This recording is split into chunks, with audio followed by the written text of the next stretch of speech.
Сайн мэцгаана. Юуны өмнө та бүхэндээ энэ гайхалтай сайхан өдрийн мэндийг төвшүүлье. За ингээд манай өнөөдрийн ярилцлагын болонд маань Miss Universe Mongolia 2019 тэмцээний тэргуун байрын эзэн Miss Гүн Заяа эгч маань хөрөлцөн ирсэн байна. Сайн мэцгаана. Та бүхэндээ энэ өдрийн мэндийг хүргэе. Тэгээд ийм гоё шинэлэг залуучууд те өсвөр насныханд зориулсан энэ болондоо урьж оролцуулсан танай хамт олдсон маш их баярлалаа. За баярлалаа. За тэгэхээр хамгийн түрүүнд танаас асуухыг хүсэж байгаа асуулт юу байна вэ гэвэл яг ингээд Miss модель загвар өмсөгч байхын одоо хамгийн гоё болон одоо хамгийн одоо хэцүү зүйл нь яг юу гэдэг юм болоо. Одоо хүмүүс төдийлөн мэдэхгүй штэ ингээл гоё зураг авахуулаад нэг сайхан эмэгтэй ингээл гоё зураг авахуулсан аль эсвэл гоё загварын тайзан дээр инээгээл халахад идэг. Тэр тэгсэрнээ цаанаа яг ямар байдгийг төдийлөн мэдэхгүй штэ. Тийм за Miss модель те загвар өмсөх гэдэг бол бүгд өөр өөр ойлголт байдаг. За миний хувьд бол голчлон одоо Miss-ээрээ одоо үүрэг хариуцлага үүрээд одоо ийм цолыг одоо хүртлээ. Тэгээд маш олон жилийн турш бас энэ одоо олон улсын тэмцээнүүдэд их орныхаа нэрийг мандуулж явсан. Энэ бол бас маш гоё одоо нэр хүндтэй хэрэгэн зэрэг бүх охтуудын эмэгтэйчдийн өсөл мөрөөдөл бас хэрэгэн зэрэг байдтэй. Үүний нэг айдлаар эргүүлээд бас хариуцлага байдаг. Тийм учраас миний хувьд бол хуульч мэрэгчлээ. Тэгээд нийгэмдээ олон сайхан зүйлийг хийхийг эрмэлздэг тийм залуугийн төлөөлөл үүний зэрэгцээ нийгмийн эмчлэхийг ол хүсдэг. Тийм ч учраас хуульч мэрэгчлийг сонгосон.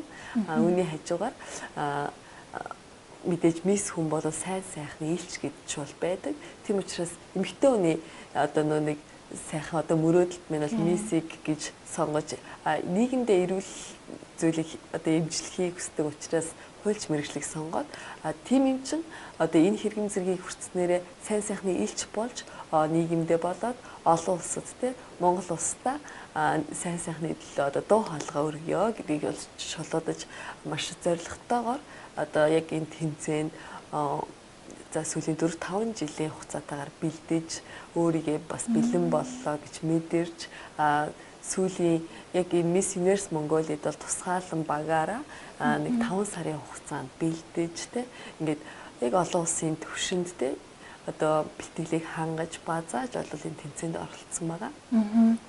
Нилийн удаан бэлдсэн юм штэ. Тэгээд яг өнгөрсөн жил Miss Universe Mongolia тэмцээн маань одоо анх удаага Монгол зохион байгуулагдсан. Яг анх удаага зохион байгуулагдахад нь яагаад оролцоогүй юм бэ? Хүнд яг ингээд би одоо боллоо гэд тэгсэн бол цаг хугацаа байдаг. Альва тэмцээн наадамд те уралдаан альва юмд оролцохдоо бол өөрийгөө маш сайн бэлдсэн байх ёстой сэтгэл зүйн хувьд, бие физиологийн хувьд, мөн ажил төрлийн хувьд ч гэсэн одоо бэлдсэн байх ёстой учраас түрүү жил болоод арай бас болоогүй юм байна те. Одоо энэ жил бол яг миний хугацаа мөн байна гэдэг утгаараа орж ирсэн. Тэгэхээр одоо энд мэн хамааралтай одоо ингээд нийгмийн ажил байна. Тэгээд мөн сайн дурын ажлууд байна. Мөн өөрийнхөө сэтгэл зүйтэй, өөрийнхөө чадруудтай туулж ажиллах хэрэгтэй байна. Мөн олон улсын тэмцээнүүдэд оролцож явж ирсэн туршлагаа нэгтгэх хэрэгтэй байна те. Гэт бүх зүйл дээр одоо ингэж одоо бэлдсэн учраас одоо энэ жил бас эхний амжилтыг бол гаргаж чадлаа гэж бодож байна. Тэгээ мэдээж одоо ингээд Miss-ийн тэмцээний хэцүү зүйл нь юу юм бэ гэдэг ч шүү дээ те. Тэгэхээр мэдээж гой сайхан байна гэдэг байна. Өөрөө маш том хариуцлага, маш их одоо хөдөлмөр юм аа тий. Хүн өнөөдөр ингээл босоод үсээ ард залгал боогоол гараад явах хинж чадна. Тэгэхэд ингээл нүрээ будаад үсээ янзлал энэ зөвхөн наадлынх нь тий. Одоо зүйл штэ одоо тэгэхэд үс нүрээ янзлна, хүмүүстэй ярих яриагаа бэлдэн хаач одоо үзэл бодлоо чөлөөтэй илэрхийлж чадна гэдэг нь бас өөр маш том одоо хүүхнээс гаргах чадвар. Тийм учраас өөрийгөө маш сайн тэрнээ одоо бэлдэх ёстой. Гэтэ өнөөдрийн хувьд ч гэсэн бас хангалтгүй байна. Дахиад бэлдэх ёстой юм байна гэдгийг бол одоо маш их одоо өөртөө бас хэлж гин. Тэгээд улам их одоо хийх ёстой шүү гэдэг урам зориг өгж гин. Тэгээд багш нар маань ч гэсэн маш их зөвлөгөө өгж гин. Тэгэхээр илүү том ирээдүйд одоо мөрөөдөж, төсөөлж, зориглож одоо бэлтгэлтэй ороод байна да. Ер нь яг үнэн гэж бодож байна. Яг ингээд бэлтгэлтэй байжгаад орох хэрэгтэй гэдгийг нэг баталгаа нэг чинь ингээд сууж байна. За надад бол тэгээд цаана зөндөө жил байна л да. За тэгээд яг ингээд өнгөрсөн жил намайг оролцоход ингээд бас нэлээд тийм дүүлэн шуугантай байсан шүү дээ. Ер нь та анзаарсан бол адаглаад ингээд хамгийн одоо хүмүүсийн ингээд анхаарлыг татчихсан, хүмүүсийн сонирхлыг төрүүлчихсэн юмнууд яг ингээд юм бол хамгийн сүүлийн нөгөө нэг англи хэлээр асуулт асуух тэр үе байсан. Тэр үе дээрээ бас ингээд охтууд маань би ч гэсэндээ өөрөө ингээд бүтлгүүтээд сандраа тэгээ дээрэс нь бас ингээд хэлний мэдлэг муутагаасаа болоод ингээд Монгол улсынхаа иргэдийн дунд нэлийн олон юм болсон. Тэгээд тэрийг ажиглаад хахад тэгээд энэ жилийнхийг бас ажиглаад хахад магадгүй одоо охтуудад маань ингээд англи хэлний талаар юу тийм сургалт мургалт орсон болов? Аха. За одоо Miss Universe Mongolia маань одоо Монголд 2 дахь жилдээ зохион байгуулагдаж байгаа. Зохион байгуулагчдын зүгээс бол бидэнд бол маш их давуу талуудыг, боломжуудыг бол өгсөн. Миний хувьд бас тодорхой хэмжээний англи хэлтэй. Тэгээд бүх охтуудад маань сарын турш одоо англи хэлний хичээлийг бол бидэрт тусгай багштай өдөр болгонтэй ингээд бэлтгэлүүдийг бол өгч байсан. Тэгэд энэ нь бас бүх охтуудад маань маш том боломж байсан. Түүний хэрхэн бэлтгэе гэдэг нь бол охтуудын хувийн одоо нөө зохион байгуулалттай хичээл чармаалтаас бол харагдана. Тэгээд мэдээж одоо зайлшгүй олон улсад одоо эх орноо одоо би зөвхөн гүн заяа гэж явахгүй учраас эх орноо Монгол гэж одоо өглөөж явах учраас одоо хэлний мэдлэг бол зайлшгүй шаардлагатай. Наад зах нь өөргөө чөлөөтэй илэрхийлждэг. Юу хүсэж байгаагаа тий чөлөөтэй илэрхийлждэг. Ямар хүсэл зорилготой байгаа олон таниулждаг байх нь бол наад захын эхний шалгуур байдаг. Тиймээс таны хүсэл зорилго бас заавал бас хэлээр хязгаарлагдах албагүй. Үнэхээр сайн сайхныг хийя одоо бүтээя гэж хүсэж байгаа бол таны зүрх сэтгэл яг тэрний төлөө одоо огшиж хөдөлж байгаа бол тий хэлээр бас хязгаарлагддаггүй шүү. Бас одоо орчуулагчдыг бол бас авч болдог. Гэхдээ мэдээж үнэхээр олон улсад Монголоо төлөөлъя. Энэ олон үзэсгэлэнтэй гоё хүмүүсийг манлайлыг төлөөлъя гэж байгаа бол тодорхой хэмжээний англи хэл бол зайлшгүй шаардлагатай. Тэр бол хувь хүмүүсийн одоо хичээл сургалтаас шаарддаг бах та. Тэгэх бах.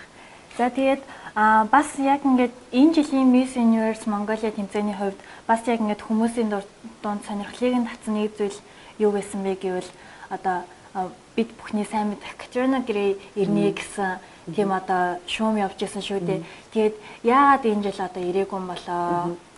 За Katrina Gray-ийн хувьд бол одоо бид бүхний одоо хамгийн сайн мэддэг одоо шүтэж биширдэг эмэгтэй одоо нас нь баг миний үе охин байсан. Тэгээд үнэхээр гайхалтай амжилттайгаар Miss Universe-тэй бол гэрээгээ хийгээд жилийн хугацаанд явж байгаа. Тэгээд Монголд ирэхэд бол маш нээлттэй байсан боловч яг Нью-Йоркийн Fashion Week-тэй бол давхцаад тэгээд ирж амжааг байгаа. Тэгээд яг хойшлуулаад 11 сард гэсэн бол тийм хариу өгсөн бол байгаа. Тэгээд яг илүү тодорхой нарийн мэдээлэл бол Miss Universe Mongolia-гийн зохион байгуулагчид мэднэ. Тэгээд ямар ч гэсэн ирнэ гэсэн бол хариу илгээсэн байгаа юм байна. За тэгээд энэ жилийн Miss Universe Mongolia тэмцээн одоо өнгөрсөн жилийнхаас яг ямар онцлогтой байсан юм болов? За өнгөрсөн жилийн хувьд бол бас маш онцлогтой жил болж ингэж бол би харж ирсэн. Яг би финалийн бас нэг гадаад бас нэг зураг авалттай байж байгаад яг финалийн үзэж бол бүр зорж ирсэн. Тэгээд маш гоё бас Монголын миссүүдийн тэмцээний нэг шатаар ахиулсан тийм тэмцээн болж ийн гэж би бол харсан учраас энэ жил илүү зориг зүрх шулуудаж одоо энэ жил тэмцээнд орж ирсэн. Энэ жилийн хувьд бас онцлог ялгаа нь гэвэл маш их зүйл байсан. Мэдээж дахиад нэг жилийн дараа илүү өөр охтууд байна, өөр ур чадвартай байна. Тэгээ бас бэлтгэл сайтай охтууд байсан байна гэж харсан. Тэгээд бас нэг plus size модулийг бас онцлж оруулсан. Тэгэхээр энэ Miss Ben зөвхөн гоё хөөрхөн тий одоо баар биш охтод биш шүү. Одоо ингээд бүх төрлөөрөө юм ижил тэгш байдгийн шүү. Бүсгүйчүүд минь ингээд бүх охтуудад одоо ингээд урам зоригтой өгсөн, бүх эмэгтэйчд урам зориг өгсөн юм тэмцээн болсон гэж ойлгож байгаа. За баярлалаа. За ингээд энэ хөө видеог үзэж байгаа үзэгчдээ, уншигчдаа зориулж хэлэхэд манай ярилцлагын маань үргэлжлэлийг та бүхэн дээр гарч байгаа линк рүү орон унших боломжтой байгаа шүү. Ингээд гүн заяагчтай гүнээг талархал илэрхийлье. Гүнээг баярлаа. За баяр таа. Bye bye.